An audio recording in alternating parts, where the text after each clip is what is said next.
పెద్ద ఎత్తున కాళేశ్వరంలోకి రావాలనే ఉద్దేశంతో మన ఇన్ఛార్జ్ మంత్రి గారైన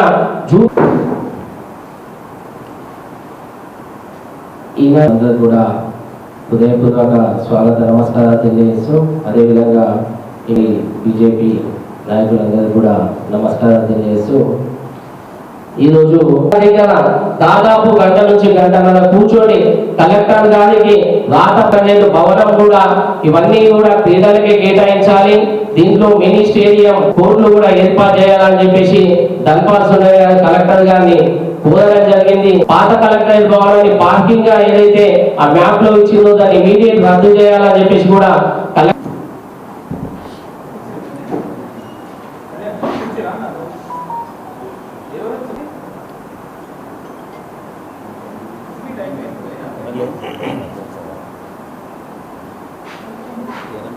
భాగంగా తాను అసెంబ్లీ నడుస్తున్నప్పుడు కూడా అసెంబ్లీలో మరొకసారి షబీర్ అలీ గారికి ఇటువంటి చౌకబారు రాజకీయాలు కమిషన్ల కోసం చేసే రాజకీయాలు మానుకోవాలని కూడా మీరు కామారెడ్డిలో చెల్లని రూపాయి ఇక్కడ చెల్లదని చెప్పేసి ప్రజలు నిర్ధారణ చేసిండ్రు. ఇప్పటికైనా రెండు కాలాలు రెండు నియోజకవర్గాల పైన పెట్టి మీ జీవితం ఎటుపోతుందో తెలియని పరిస్థితుల్లో మీరు ఉన్నారు.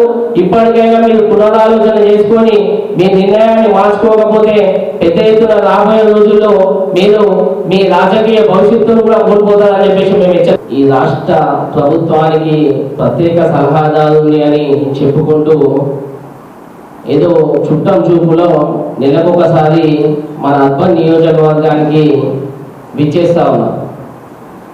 మాజీ మంత్రివర్యులు రాజకీయంగా నాకు ఎంతో అనుభవం ఉందని చెప్పుకునే షబీర్ అలీ గారికి మేము ఈరోజు హెచ్చరిస్తా ఉన్నాం. మీకు అర్బన్ నియోజకవర్గానికి ఉన్న బంధం ఏంటి? ఈరోజు అర్బన్ నియోజకవర్గంలో కేవలం ఒక వర్గానికి సంబంధించిన ఓట్ల కోసం ఈరోజు కాంగ్రెస్ పార్టీ మిమ్మల్ని ఇక్కడ పోటీ చేయించింది. అంటే నైతికంగా కాంగ్రెస్ పార్టీ ఇక్కడ అర్బన్ నియోజకవర్గంలో మాకు నాయకత్వం లేదని ఒప్పుకుంటూ కామారెడ్డి నుంచి ఒక గెస్ట్ రోలో ఒక 100 ఓట్ల కోసం ఈరోజు ఇక్కడ పోటీ చేయించడం జరిగింది. గడిచిన ఎలక్షన్లో కూడా ప్రజలు షబీర్ అలీ గారికి ఎలా గుణపాఠం చెప్పారో ఆ విధంగా గుణపాఠం చెప్పడం జరిగింది. ఈరోజు భారతీయ జనతా పార్టీ అభ్యర్థిని బలపరుస్తూ ధన్పాల్ సుందర్ గుప్తా గారిని ఈరోజు ఇక్కడ గెలిపించడం జరిగింది. ఎలక్షన్లు జరిగిన తర్వాత కూడా మా పార్టీ అధికారంలో ఉంది అన్న హోదాతోటి ఈరోజు ఈ నియోజకవర్గంలో పర్యటిస్తూ నేనేదో ఇక్కడ అభివృద్ధి చేస్తా ఏదో సాధిస్తున్నా అని గొప్ప చెప్పుకుంటున్నారు షబీర్ అలీ గారు. ఈరోజు ప్రజలు గమనిస్తున్నారు.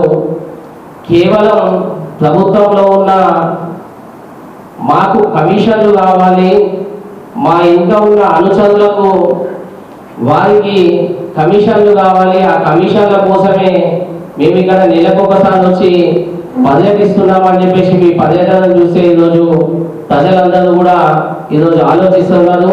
మీరు కామారెడ్డిలో గతంలో చేసిన అభివృద్ధి ఏంది, మీరు అధికారంలో ఉన్నప్పుడు అక్కడ జరిగిన కత్తిపోట్లు ఏంది, అవన్నీ కూడా ఈరోజు నిజామాబాద్ అర్బన్ ప్రజలు కూడా ఆలోచిస్తున్నారు. మరలా మీరు ఇక్కడ పర్యటించిన అవకాశం వచ్చినప్పుడు తప్పకుండా మీకు తగిన గుణపాఠం కూడా చెప్తారని చెప్పేసి మేము హెచ్చరిస్తాము.